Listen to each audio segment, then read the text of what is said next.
Hello les amis, je vous retrouve pour une nouvelle vidéo sur le football et la Ligue des Champions 2024-2025 et je vais vous présenter le match Atlético de Madrid contre Lille. C'est un match qui a lieu ce mercredi 23 octobre 2024 à 21h pour le compte de la troisième journée de la Ligue des Champions. Alors l'Atlético de Madrid c'est le 23e du classement qui reçoit Lille le 18e. Dans cette vidéo, on va revenir sur le classement et les statistiques de ces deux équipes dans cette compétition. On verra également les grandes règles à nouveau de ce nouveau format avec une poule unique et 36 équipes. On verra ensuite les résultats et le calendrier de ces deux équipes en Ligue des Champions, puis on enchaînera par le classement des meilleurs marqueurs et des meilleurs passeurs de la Ligue des Champions 2024-2025. Puis on verra les 10 derniers résultats, toutes compétitions confondues, les stades de l'Atlético de Madrid et de Lille. Et on terminera par les compositions d'équipe et tactiques éventuelles, ce qui nous permettra d'avoir une idée, une tendance à cette rencontre. Alors pour ceux qui souhaitent voir ce match à la télé, sachez que vous pouvez le voir sur Canal+. Et donc, au classement, on a donc l'Atlético de Madrid qui est 23e et Lille 18e. Lille, c'est 3 points en 2 matchs, une victoire, une défaite, un but marqué, 2 buts encaissés, moins de différence de but. Je rappelle que les 8 premiers iront en 8e de finale directement. De la 9e à la 24e place, les équipes seront qualifiées pour des 16e de finale et au-delà, les équipes seront éliminées. Ça va annoncer beaucoup de spectacles. Franchement, j'aime beaucoup cette nouvelle formule. C'est génial, franchement, que tout le monde soit au même pied d'égalité. Côté, enfin presque, après il y a aussi une question de tirage au sort, mais je trouve que c'est top. Côté Atlético de Madrid, ils sont 23e, donc c'est le dernier des équipes, dernière équipe à 23, à 3 points. Ils ont 3 points en 2 matchs, une victoire, une défaite, 2 buts marqués, 5 buts encaissés, moins 3 de différence de but. Vous voyez déjà, les 23 premiers ont déjà 3 points, le 24e il n'a qu'un point, mais après voilà, les autres qui sont derniers, bah, il va falloir qu'ils gagnent des matchs s'ils veulent espérer revenir, hein. Au niveau du calendrier et des résultats, Atlético de Madrid, ils ont battu Leipzig à la première journée de 1, puis ils ont explosé à Benfica 4-0. Donc ils ont sûrement un peu de revanche contre Lille, hein. Là ils reçoivent Lille, ils iront au Paris Saint-Germain, puis au Sparta Prague.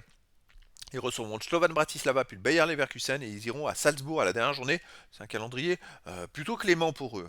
Lille de son côté, Clément, il y a quand même le PSG dedans, hein, mais Leverkusen. Mais je trouve que c'est un calendrier un peu plus allégé comparé à d'autres qui vraiment se tapent beaucoup de grosses équipes. Lille de son côté a perdu au Sporting Portugal 2-0 à la première journée, puis elle a réalisé un méga exploit en battant le Real Madrid 1-0. Là, il joue à l'Atlético de Madrid, c'est marrant de jouer contre le Real et l'Atlético 2 matchs de suite, ça c'est dingue. Ensuite, ils recevront la Juve, ils iront à Bologne, ils recevront Sturm Graz, ils iront à Liverpool, ils recevront Feyenoord Rotterdam. Donc Lille se tape Liverpool, la Juve, Atlético de Madrid, Real Madrid. C'est voilà, c'est pour dire, pour comparer, c'est quand même plus compliqué. Au niveau des meilleurs marqueurs, il n'y a pas de joueur des deux équipes pour l'instant dans les 18 premiers pour les meilleurs passeurs. On a Griezmann et Llorente de l'Atlético de Madrid avec une passe. Après, tous les joueurs sont classés par ordre alphabétique des clubs. Donc c'est pour ça que c'est ceux qui commencent par A qui apparaissent en premier. Mais ça va se décanter au fur et à mesure des journées.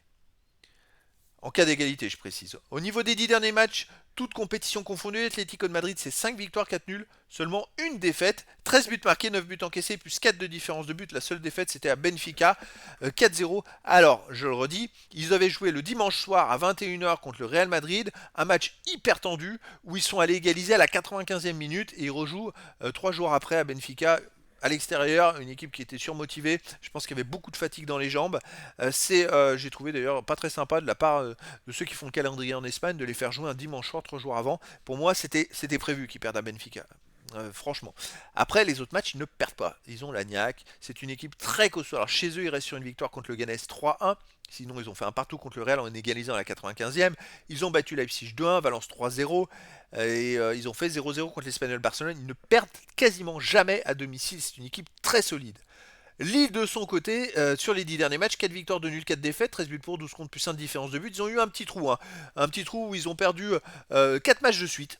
Alors le match retour au Slavia de Prague contre le PSG à Saint-Etienne, c'était pas une belle performance, et au Sporting où ils n'ont pas joué du tout. C'était la pire stade de, je crois, des 36 équipes, c'était les plus mauvais en statistiques. Donc là, bah, ensuite ils se sont bien réveillés avec un 3-3 contre Strasbourg, une victoire au Havre, une victoire contre le Real, une victoire contre Toulouse, et là un match nul à Monaco qui était à ce moment-là leader de Ligue 1. Donc c'est une très belle performance à l'extérieur. Donc là, Lille à l'extérieur reste sur ce match nul à Monaco 0-0. Ils se sont bien entraînés, je pense, en vue de ce match de la Ligue des Champions. Avant, ils ont gagné 3-0 au Havre. Ils ont perdu 2-0 au Sporting, mais sans jouer. Ils ont perdu 1-0 à Saint-Etienne et ils ont perdu 2-1 au Slavia de Prague. Je trouve qu'ils se sont un peu améliorés sur ces derniers matchs. Ça va être très intéressant. J'espère. Moi, mon cœur me dit, j'aimerais bien que Lille fasse un résultat. Mais je pense que ça va être très compliqué. Je verrais bien une victoire de l'Atlético de Madrid 2 buts à 1. Alors au niveau des compos d'équipe et tactiques pour l'Atlético de Madrid, on aurait du 3-5-2 et gardien au Black, défense Rimenez, le Normand, Renildo, milieu de terrain Molina, De Paul, Coquet, Gallagher et Lino, attaquant Griezmann et Alvarez. Et pour Lille, on aurait du 4-2-3-1 et gardien Chevalier, défense Meunier et Diakité, Alessandro Gudmundsson, milieu de terrain défensif André et Bouhaddi, milieu offensif et ailier Zegrova, Angel Gomez et Sarawi et attaquant David. Donc voilà les amis, le décor est planté entre ces deux équipes. Et donc je vous donne rendez-vous ce mercredi 23 octobre 2024 à 21h pour le match de football de la troisième journée de la Ligue des Champions 2024-2025. L'Atlético de Madrid, 23e du classement, reçoit Lille, le 18e. Voilà les amis, je vous dis à très bientôt pour une nouvelle vidéo.